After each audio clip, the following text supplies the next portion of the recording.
मुख्यमंत्री युवा कार्य प्रशिक्षण योजना में कार्यरत प्रशिक्षणार्थी युवाओं ने योजना की मुद्दत में बढ़ोतरी, मानदेय में बढ़ोतरी के साथ ही परमानेंट करने की मांग की है। बुधवार 15 जनवरी को नांदेड़ शहर के ITI महात्मा फुले प्रतिमा से लेकर जिलाधिकारी कार्यालय तक प्रशिक्षणार्थी युवाओं ने मोर्चा निकाला। जिलाधिकारी के माध्यम से राज्य के मुख्यमंत्री देवेंद्र फडणवीस को ज्ञापन भेजकर गुहार लगाई है।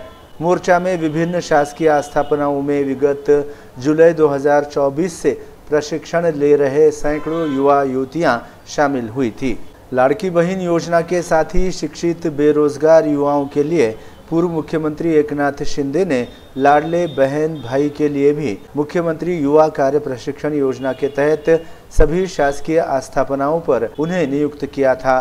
प्रशिक्षण प्राप्त करने के साथ ही हर महीने 6,000, 8,000 और 10,000 रुपयों का मानदेय भी प्रशिक्षणार्थियों को दिया जा रहा है।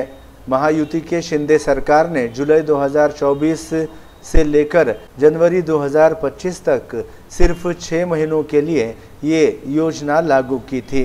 विगत 6 महीनों में नांदेड़ जिले के 2109 शिक्षित बेरोजगार युवक युवतियों ने नाम मात्र मानदेय में ही सरकारी कार्यालयों में प्रशिक्षण लिया है, अपनी पूरी सेवाएं दी है। वर्षों से पेंडिंग पड़े शासकीय काम को पूरा करने में नियमित रूप से अपना सहयोग दिया। सरकारी कार्यालयों में पिछले कई वर्षों से कर्मचारियों की कमी के चलते जो काम पेंडिंग पड़ा था उसे पूरा होते देख संबंधित शासकीय आस्थापना के वरिष्ठ अधिकारियों ने भी राहत महसूस की है। लेकिन अब मुख्यमंत्री युवा कार्य प्रशिक्षण योजना की मुद्दत इसी महीने जनवरी 2025 में समाप्त होने जा रही है। योजना की मुद्दत में बढ़ोतरी करने और रोजगार तथा परमानेंट नौकरी देने की मांग करते हुए प्रशिक्षणार्थी युवक युवतियों ने ये मोर्चा निकाला है। अगर मुद्दत नहीं बढ़ाई गई तो पहले शिक्षित बेरोजगार थे, अब प्रशिक्षित बेरोजगार होने की नौबत आएगी। 6 महीनों का प्रशिक्षण सफलतापूर्वक पूरा होते ही स्थायी रूप से नौकरी देने का आश्वासन भी राज्य सरकार ने दिया था। इसलिए नियुक्त किए गए आस्थापनाओं में ही परमानेंट करने की मांग मोर्चा में शामिल प्रशिक्षित युवाओं ने MCN हिंदी न्यूज के माध्यम से की है। सर, आम्ही सगळे खरं तर युवा प्रशिक्षणार्थी आहोत आणि आम्हाला 6 महिन्यासाठी आमची राज्य शासनाने नेमणूक केलेली आहे विविध शासकीय आस्थापनांमध्ये।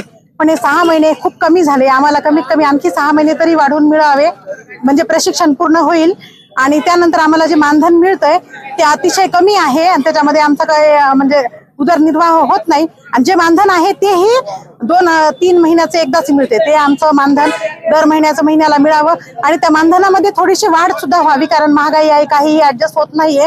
त्यासाठी आम्ही सर्वजण माननीय जिल्हाधिकारी साहेबांना निवेदन देण्यासाठी येथे जमलेलो आहोत। तर माझं नाव गणेश पुरी, मुख्यमंत्री युवा कार्य प्रशिक्षण योजनेअंतर्गत आम्ही सर्व प्रशिक्षणार्थी जे महाराष्ट्रभर जे प्रशिक्षणार्थी आम्ही 6 महिन्यासाठी मुख्यमंत्र्यांनी ही योजना काढून आम्हाला एका वेगवेगळ्या आस्थापनेवर रुजू केलेला आहे।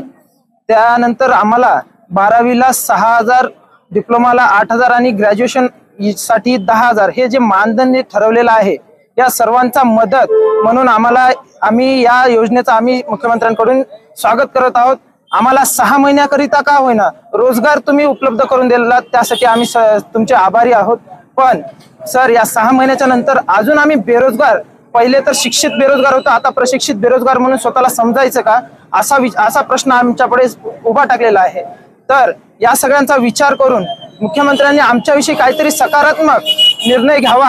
आम्हाला ज्या आस्थापनेवर जे कार्य करत आहोत, आमचे अधिकारी आमच्यावर खुश असतील हे आम्ही अपेक्षित धरतो आणि त्या अपेक्षेला धरून तुम्ही आम्हाला तिथेच कायम करण्याचा निर्णय घ्यावा, अशी सर्व प्रशिक्षणार्थी तर्फे मी मागणी करतो। काम करत असताना त्यांना विद्यावेतन जे आहे ते 10,000 आहे।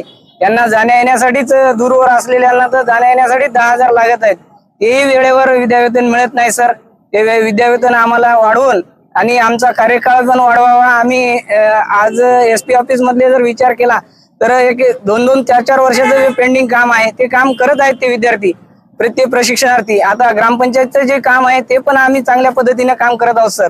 सर्व विभागातले प्रशिक्षणार्थी हे चांगल्या पद्धतीने काम करत आहेत, हे सरकारला चांगला उपयोग आहे। आम्हाला विद्यावेतन वाढवून द्यावं, आमचा कार्यकाळ वाढवावा आणि परमनंट करण्याची अपेक्षा आमच्या सर्व प्रशिक्षणार्थींची आहे। मुख्यमंत्री साहेबांनी त्या मागच्या ज्या व्हिडिओ आहेत त्यांनी मान्य केलेलं आहे की आम्ही लाडका भाऊ म्हणून आम्ही घेत आहोत, त्यांना परमनंट करण्याचंही आमचं नियोजन आहे पुढे, असं म्हणलेले आहेत सर। त्यांनी तीच मागणी आमची मान्य करावी एवढीच आम्ही तमाम सर्व महाराष्ट्रातील युवा प्रशिक्षणाअंतर्गत ज्या कालावधीकरता काम करतायत ते कालावधी या ठिकाणी संपत आलेला आहे। आणि दुसरी गोष्ट म्हणजे या ठिकाणी 6,000, 8,000 आणि 10,000 या तुटपुंज्या जे काय मानधन आहे हे मानधन परवडणारे नाही, असे सर्व आम्हाला प्रशिक्षणार्थींची शासनाकडे विनंती आहे की हे मानधन सुद्धा वाढून मिळावं।